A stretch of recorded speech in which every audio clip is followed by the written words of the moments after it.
voice of women in sport. Hello and welcome to Beyond the Balls. Thanks for downloading. You're listening to our 4th episode. Beyond the Balls is a co-production between Women's Sport Australia and WiSP Sports. We're your hosts, Ella Smith and Georgina Mallen, here to discuss all the topics on women's sport off the pitch.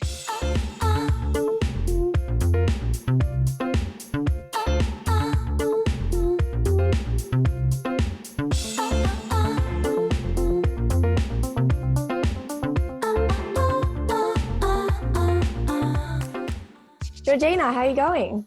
I'm good, Ella. How are you? I'm pretty good. Just been hanging out. I decided I was going to start a running program today. A running program? But it's raining, so we'll have to put that off. That's about it that I've been up to. Excuses. No, the same, yeah. The season's probably going to start in a couple of weeks, so I better get back to it. So, yeah. Well, today we welcome Ash Nelson. So we're really lucky to have her. So Ash has played for the Hockeyroos from 2007 to 2017. She has 205 caps and has scored 69 goals. Ash competed at 2 Commonwealth Games and was in the 2012 London Olympics team. In 2010, Ash graduated from Curtin University with a Bachelor of Science degree in Occupational Therapy. She's also worked as an occupational therapist while playing professionally. Nowadays, Ash has thrown herself into the world of broadcasting. She has her own podcast with WiSP Sports and works at the Perth radio station 6PR. Ash is also an ambassador for Lifeline and RUOK. Welcome, Ash. Hello, girls. Thanks for having me. Thank you. Thanks for coming on, Ash. Now, we did actually just realise that your podcast days with WiSP Sports are over, but you did have one called The Circle for 2 seasons. I did, so that's been really interesting for us to listen to. How are you going? What's it like in Perth in isolation and all that?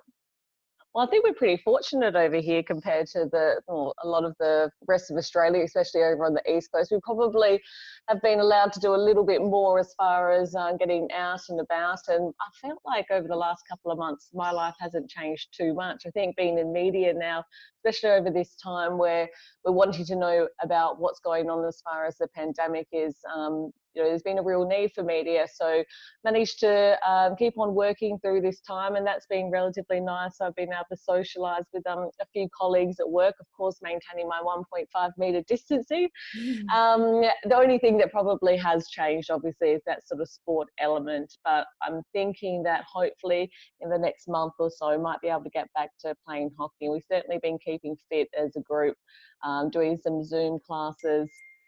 And I've been enjoying kind of turning my Zoom camera on when I'm looking like I'm actually doing okay and switching it off when I'm failing miserably. So that's always been interesting, but certainly keeping active. And I think that it's forced everyone to slow down a little bit. So I actually haven't minded it too much.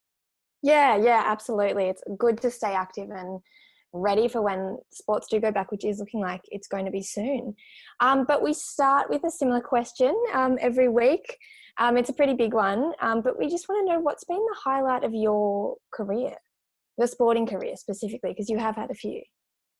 Yeah, I think probably for me, it took to my 200th game to maybe have my real highlight. I was very fortunate that for my 200th game, I was able to play that here in Perth in front of friends and family. And if you know anything sort of about hockey, because it's an international sport, unfortunately, we don't get to play too many games here in Australia, let alone in Perth. And so to be able to play in front of my friends and family and to sort of say, thank you for helping me in my career, because there's going to be people that have to get up at the crack of dawn at 3 a.m. in the morning to take you to trainings when you first, start playing hockey and you can't drive. To sort of say thank you to them and let them be a part of the experience as well. That was certainly a highlight. I also think that probably the Commonwealth Games gold medals, both of them were highlights just because of the fashion in which we won them. we went to penalty strokes with the India Commonwealth Games, and then we went to one-on-ones and scored in like the last 9 seconds to push it to one-on-ones when it came to the Glasgow Commonwealth Games. So when you're so close to winning and then having to go to that extra time or one-on-ones and then winning in that fashion, it certainly does add to the excitement. And I think that we gave plenty of grey hairs to many of the spectators that were watching at the time. But, you know, it was a very memorable experience, and very fortunate to have had the experiences that I've had. That's awesome. So we wanted to actually start with the early days of your national hockey career. You made your debut for the Hockeyroos in 2007, so you were 20 years old. What sort of sacrifices did you have to make to get into the national team? I think probably the hardest thing initially is that there wasn't a high rotation of players. Sort of at that moment in time, the team was the team. I think as we've kind of gone on, certainly there has been a change where they're kind of blooding younger players a little bit earlier and seeing whether or not they can kind of get used to playing at that level. So I kind of found that initially I wasn't going away as much as what I might in, like, you know, the years after. So I didn't necessarily have to sacrifice too much as far as my university or anything along those lines. I managed to get quite a bit out the way and get 3 years of my occupational therapy degree done quite early on before I really made it into the team. But after that, certainly, you know, sacrificing social events, you know, going back to school, like I didn't go to my year 10 or year 11 dance, and at the time, you know, I was devastated, but it doesn't really matter now, you know, it's just kind of with time you get a little bit more perspective. And then, you know, you do sacrifice money, I guess, because you sacrifice your career. Although I was working as an occupational therapist, I still probably wasn't at a point as what somebody who was working full-time would be as an OT, and superannuation, all those kind of things that you don't really think about until you kind of get a little bit older. You realise that you do sacrifice. But you know, at the end of the day, it is a choice, not a sacrifice. I mean, I chose to play hockey at an international level and to pursue that. And with that comes, you know, maybe some things that might cost you a little bit, but at the same time, I kind of look back with very fond memories. So I'm happy that I did it. So yeah, I always say it's a choice, not a sacrifice. Yeah, awesome. Yeah, absolutely. And I mean, you got 2 Commonwealth gold medals out of it, and you were in the 2012 Olympic squad. You touched on it a bit before, but what's that experience like, you know, going to events such as the Olympics and the Commonwealth Games? What's the energy like when you go to them? Yeah, it's weird because it's like this whole little village that just has insanely fit, good-looking people there, and you kind of pinch yourself sometimes. I mean, you're walking down the street, and I was walking to the shopping centre, which was just situated outside the Olympic Village, and then Roger Federer just kind of pops up, or Usain Bolt drives past on his little golf buggy that he had, so people really couldn't stop him. But you know, they're the kind of people that you sort of see just around the village, and it's quite mind-boggling, and you just have to kind of pinch yourself and go, yeah, this is the Olympics with all these famous athletes, and you know, that's kind of a unique experience in itself. But I do remember at the end of the London Olympics, because, you know, it's such a focus for you, not just for the 4 years and lead up to it, you know, it's a focus for your whole career to go to what is classified as the pinnacle of sport in hockey. And then you get there, and I thought we performed quite well. We missed out on getting through to the round, the medal matches on goal difference, which was disappointing, but maybe it was reflective of sort of where we're at the time. But at the end of it, I remember walking away from the Olympics thinking, oh, thank gosh, that's over. I enjoyed the experience, but it was like I needed a bit of a break. I needed that mental break, that physical break, because it had been such a heavy load. And I think you put pressure on yourself for a long period of time. You do feel some external pressures as well, particularly when it comes to things like funding. So to sort of walk away with it, or walk away from it and go, you know, you've done your best. I mean, that's sort of all that you can ask for. Perfect. So Ash, you retired in 2017 after playing professionally for 10 years. What influenced that decision? Was it hard to make? Not particularly. I think I was getting to a point which I always thought that Rio was going to be my last Olympics. You know, I'd been playing sport for 10 years or so at an international level, and I think I was ready to kind of move on and try and make some money elsewhere and think about maybe, you know, having a family and all those kind of things that sometimes you do push back a little bit when it comes to playing sport, particularly, unfortunately, women's sport at this moment in time. And I thought, yeah, Rio seems like the perfect time to sort of cap it off, go to an Olympics, see how we go. I was quite positive that we had a good team and a good enough team to medal. And then about 100 days out from the Olympics, I tore my ACL in my knee, and straight away I knew that, you know, I wouldn't be going to the Olympics. And I thought then and there that I could sort of retire, but I wanted to do the rehab properly because I wanted a knee which, you know, was functional for what I wanted to do outside of hockey and going forward in my life. And so I thought if I retired and didn't stay in the program, well, then I probably wouldn't do the rehab properly. So I sort of stuck at it a bit longer, did the rehab, and then went, you know what, I am satisfied. Even though I didn't go to the Rio Olympics, you know, I did the training. I've been in the program for long enough, and I, you know, walked away quite satisfied, despite it being probably not the ideal ending. Yeah, of course. That would have been so hard, especially with the Hockeyroos. I think the Hockeyroos only came sixth, wasn't it? Yeah, they did. Yeah, they lost in the what was it, the quarterfinals? Yeah, yeah, that would have been devastating. Oh, yeah, it was an interesting experience to sort of watch. I mean, you're at home and you're looking on, and you know these girls intimately, and you've trained with them, and you know how much work that they put in, and I actually genuinely believe that we had a team that could have done a lot better than that. Like I said, I think that they would have been a medal chance, but unfortunately got hit by a number of injuries. I think we had 3 ACLs in the up to the Olympics. We had one girl go out with a stress fracture in her leg. And those kind of injuries, especially with the players that got them, you know, we lost a lot of experience, which is so crucial when it comes to the Olympic Games. But yeah, like I said, watching on, it was really difficult. You know them, you want them to do well, but then, you know, there's a little inner part of you that is kind of selfish, and you kind of went, well, I did all the work, I want to have, you know, the success that they're having. So that was a pretty difficult time. You know, it sounds a little bit selfish, but it is a hard process to sort of negotiate, and I don't envy any player that has to go through that as well. Yeah, I think it's really interesting, Ash, how hockey is like a fairly popular sport, and the Hockeyroos and Kookaburras are quite well known in Australia. Yet the majority of players, both male and female, for them forging a career purely from hockey is just not possible. As we mentioned before, you started working as an OT during your hockey career. I'm really interested in how you managed to play professionally for 10 years and keep pushing to make the national team. And, you know, as you mentioned before, it's a lot of work, but at the same time, kind of having in the back of your head that you've got to be ready for a career change. You know, if something happens like your ACL did, or when you're ready to retire, like how hard is that sort of process? Yeah, well, we do need to be ready, and that's the reality of it. And I think that in the long run, it does pay off. It'd be great to be able to play full-time hockey, and to some extent, some of the guys can kind of do that. There's an Indian Premier League that they can go over to, but it really isn't an option for women. So quite early on, I knew that I would have to, you know, play hockey and also have a career.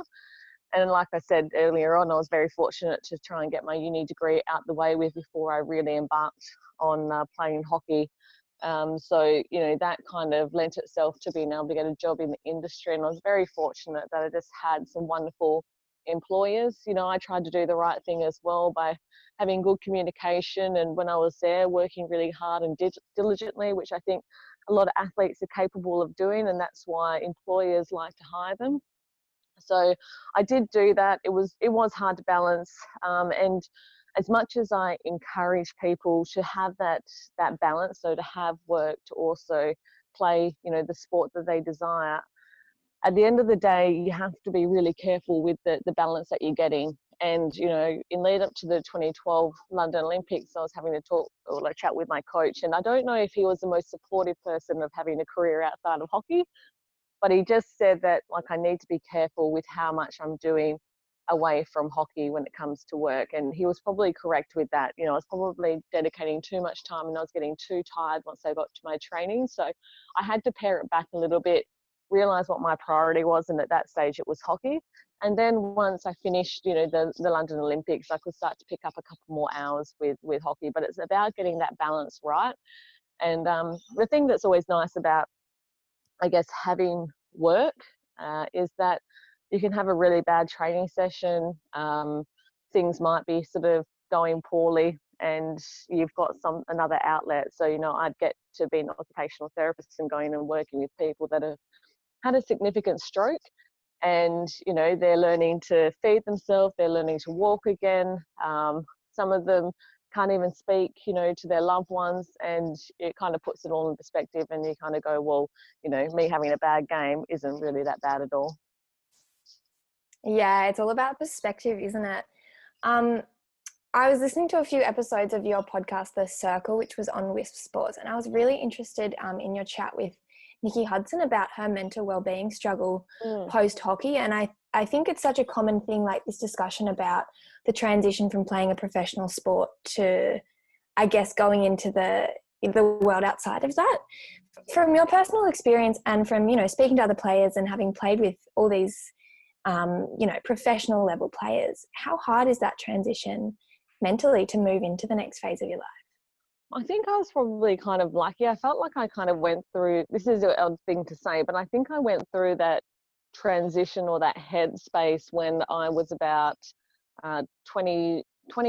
So it was in 2018, so the year after that I debuted, which I'll probably need to explain a little bit more. I was training in lead up to the Beijing Olympics, and I was just having a horrible time. You know, I hadn't really made great friends in the team. I was new to the team.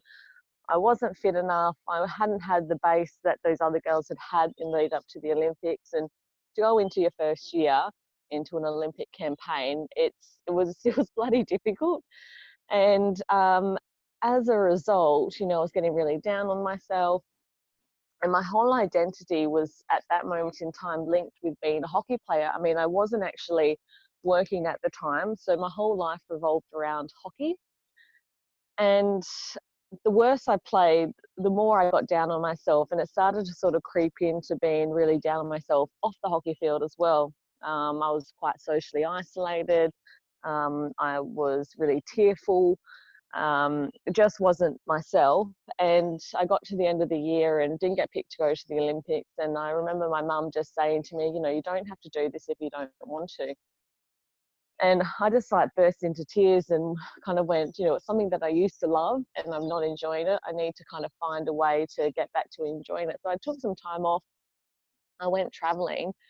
And when I came back, I kind of went, well, I can't keep on doing this. I can't keep on playing and not enjoying it because it's reflecting in my performance and also it's affecting my mental health. And so I realized I had to become more than an athlete. I had to realize that, you know, I'm a good person. I can offer things to the community. I can go out and get a job and kind of help others. And as soon as I started having more to my life and stop associating with just being a hockey player, I kind of started to value myself a lot more. And I guess that in itself helped me when it came to the transition later on in my career. So, you know, when I decided to retire in 2017, that I had things put into place that I could transition to and realize that I would be okay without hockey. Now, and I haven't stopped hockey, you know, it's still always going to be a big part of my life. I still coach and still have friends within the hockey circle. I still do some commentary and that kind of thing, but I still have found that, you know, I don't need to play at an international level to be happy with myself. So I went through that in my career. Unfortunately, I think some people go through it when they finish hockey and they're so strongly associated with just being an athlete that when they stop playing, they lose a sense of self, and that's where the danger lies. So that's why it's important to, you know, have hobbies, to have other friends outside of sport, to you know, get a career elsewhere that you're passionate about, because otherwise, you know, it is a scary time. You're not in a regimented program anymore. You don't have people sort of on tap that can support you, and that can sometimes be pretty difficult. we were actually going to start to talk about funding in hockey. So athletes, especially hockey, their pay mostly comes from government funding, but some other sports have other avenues for pay, especially through advertising. So there's always a threat of losing funding, especially if a team doesn't do well at the Olympics. So especially last year, the Hockeyroos had a risk of losing all their funding if they didn't qualify, or if they didn't win against Russia. So after not having won a medal at the past 5 Olympics, the AAS had said that there was a potential for funding to be cut from the Hockeyroos. How was it playing with the pressure that if you didn't perform, your funding would be cut? And then the cut would extend to grassroots levels as well, so all the institutes of sport. So how was it, playing with that pressure? Yeah, it's really sad. I think the funding model is a little bit backwards, that it rewards, people that, are gold medal prospects. And it's like, well, maybe a little bit more funding needs to be put in order to actually get the teams up to a position where it can actually win a medal. You just have to look overseas and sort of see the amount of funding put in with the English team and how that really benefited their performance, and also, when they were heading into the London Olympics. So I do think we're very lucky to be able to get the funding that we do from the government, but certainly it's a strange model the way it works, and it is concerning. At the moment, no one knows what the funding is going to be for the Hockeyroos and the Kookaburras at the end of the year, especially with the Olympics now being put back. And as much as Hockey Australia don't want to remind the girls time and time again that, hey, we need to make sure we're ready to go in order to perform when it gets to the Olympics, because your funding depends on it. It is a reality. And as I said, they don't like to harp on about it because it does put pressure on, and it does make girls, in this case, worried about, I guess, the backlash with it. They don't want to be the ones known as being responsible for the collapse of what is the Hockeyroos as far as funding goes from the government. And it would be wonderful if there was a entity out there, a business that would sponsor to the level that they need, that they can be potentially full-time athletes, but it's just not the world that we live in. And unfortunately, when it comes to Olympics and Commonwealth Games, which are the big things that people watch when it comes to hockey, you can't have that sponsorship or branding on the clothes. So, places out there, businesses out there looking to sponsor the Hockeyroos and Kookaburras go, well, what are we going to be getting out of it if we can't actually put our branding on your clothes when you go to the Olympics and when you go to the Commonwealth Games? So it makes it a little bit hard to sort of negotiate. So certainly there are ins and outs with it. And yes, I think that it does add to the pressure. I mean, these girls and guys get paid a very, very minimal amount. We're very grateful for it, but it's probably not conducive to high performance. And I don't think people really understand how little they get paid compared to domestic sports like football. I think they might be quite shocked. Yeah, I was actually quite surprised. Georgina was telling me about it because obviously she's a hockey player and knows a lot. And I actually found that quite surprising because, the Hockeyroos and the Kookaburras are quite well known across Australia, I think. But I guess there's definitely been attempts to commercialise hockey a bit better, especially with the Pro League last year, which is now shown on Kayo and Fox Sports. So that's, I guess, another avenue for showing hockey. But another good thing that's come out of it. Oh, you go. Oh, no, it's just saying that I think that we're certainly heading in the right direction. I mean, we have the Pro League, Hockey One as well, that got sponsored by Sultana brand. So I think that there are things that are showing a positive change. But certainly it has had to be done. Otherwise, hockey's trying to compete with sports like cricket and AFLW as far as women's sport goes, soccer. And if they don't do something, which, they are trying to do at the moment, we could sort of lose the game in the participation levels right through to grassroots. Yeah, and that is a lot of pressure to stack on the players. But I was going to say a good thing that's come out of the Pro League and the Hockey One is that they've started to put men's and women's game on the same day at the same venue. And you retired before Pro League was introduced. But what do you think about putting them on the same day? You know, it's promoting hockey, but also how do you think it's inspiring young girls to play, especially at the grassroots level? Yeah, I love it. I think that hockey has always kind of been a little bit ahead of the curve as far as men and women. You know, they quite regularly here in Australia always got the same pay. So I think that, you know, they've always tried to do things together. And certainly when I went over and played at World Cup over in The Hague, they had the men's and women's tournament running at the same time. And the atmosphere was electric. People loved it. And certainly had a lot more people coming through the doors because it was a joint, you know, men's and women's competition. So I think that, you know, they've got the right idea by doing it. They swapped the time so, you know, women can play second, men play first, rather than it always being, you know, the woman as a curtain raiser, which is nice. So it has merit to it. I think that they will stick with it. And yeah, it's a bit of a shame they didn't get the opportunity to play, but I managed to go and commentate, so that's almost as good. So I've actually found with Hockey Australia, they've also changed the changed the national championships. So they've actually had the boys and the girls at the same venue, and I've actually found that really, like, girls have been more encouraged to play, and like they have all the spectators from everyone coming to one venue, and I think that's been really good for the promotion of girls sport, and especially up until AHL, because I actually played in 2017. Just for Northern Territory. And I found that everyone being at the same venue was awesome. And even with this new home and away game series, but having like the boys and girls play at the same venue has just been awesome. Yeah, I've really enjoyed it. I think, and you know, bang for buck as well, spectators enjoy it. And the whole idea is trying to get people through the gates to enjoy the game, whether it be they're coming for the women's game or they're coming for the men's game. So I can see them carried on with it. And as you said, maybe there are some girls and boys who are a little bit younger that will grow up going, oh, I like actually watching the women's game more than the men's game, or vice versa, or enjoying both. Yeah, completely agree. So you've actually recently gotten into broadcasting, and now you have your own we talked about your WiSP Sports podcast, but now you have your own radio station on 6PR in Perth. So why did you pick broadcasting?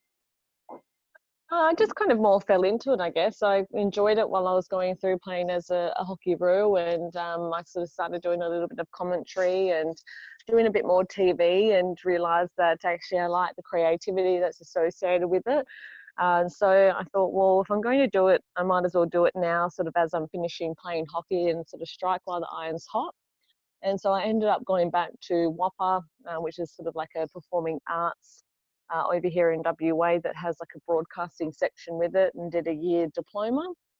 And as a result, I've managed to pick up work in news, and also in TV news, and also in radio. So I do a mixture of sports news and also producing, which is great. Bit of a difference to occupational therapy, but you know, I kind of figure that I can always go back to occupational therapy provided that I keep up my registration.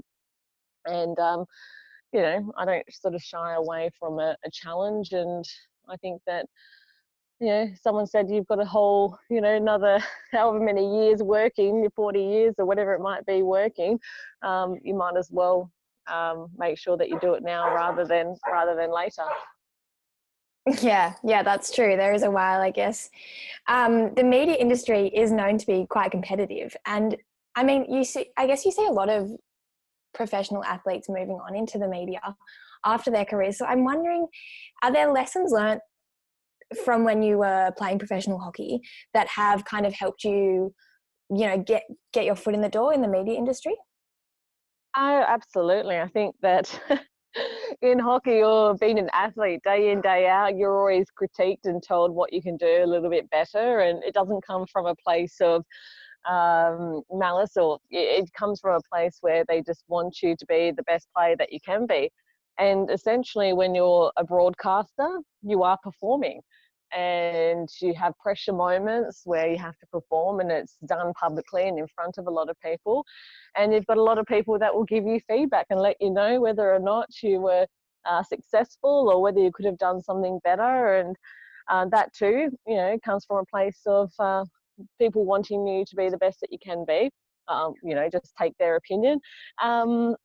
And yeah, so I think that that's probably been something that has helped me being an athlete to being a broadcaster now, is actually being open to learning and for people to be giving constructive feedback to me and trying to put that into place, and certainly not getting down on myself, because I think that it would be quite easy to be like that. It can be a very stressful industry because of the critique that you receive, but then at the same time you get wonderful opportunities, just like what it would be if you're an athlete as well. So I think that's maybe why it has resonated for me.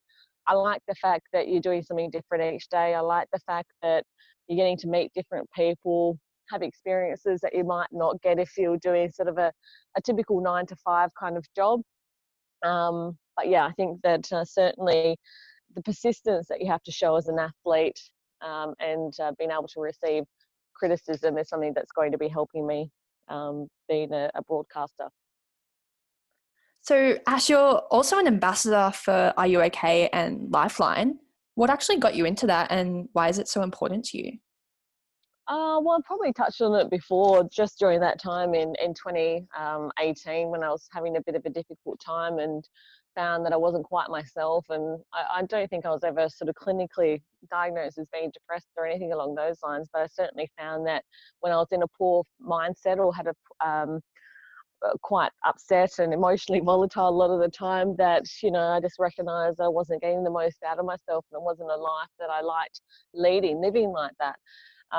So I thought that, well, you know, I felt as though by the time it kind of got to a couple of years down the track that I'd learned some important lessons, and I thought there was a valuable charity to assist. And back in the day, RUOK was only very, very little, and it wasn't even over here in Western Australia yet. And I had just sort of heard about it, and one of my other friends, Rachel Lynch, who plays in the team, had been put onto it by a friend over in Victoria.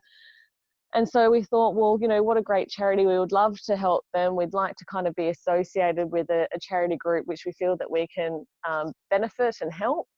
And that's what led us to supporting RUOK. And it's been a long-standing relationship, and they're a wonderful group and organisation. And I think any group going out there trying to bring attention to the difficulties that it has when, you know, you are mentally unwell, and ways to kind of stay mentally fit and healthy.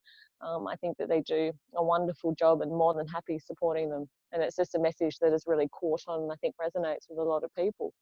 So thank you so much. Yeah, we were both going to say thank you so much for coming on and chatting to us.